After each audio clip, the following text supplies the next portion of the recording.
Trumpa dėlionė, kas jūsų laukia artimiausioje ateityje. Viena ranka, kas jūsų laukia.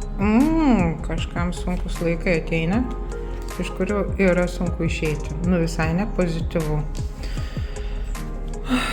Tai kaip ir karmos smūgiai į nugarą ir tai jau nuo seno, ne tik kad nuo seno, tai istorija apie nenorėjimą suvokti kažkokiu tai gyvenimo dėsnių, kurie jūs įtakoja, bet jūs jų nepriimat ir bandote neigti, nes pats save užsidarote. Tai sena istorija, kuri per gyvenimą jau jums velkasi ne 1 metai greičiausiai, vargina tai jūs.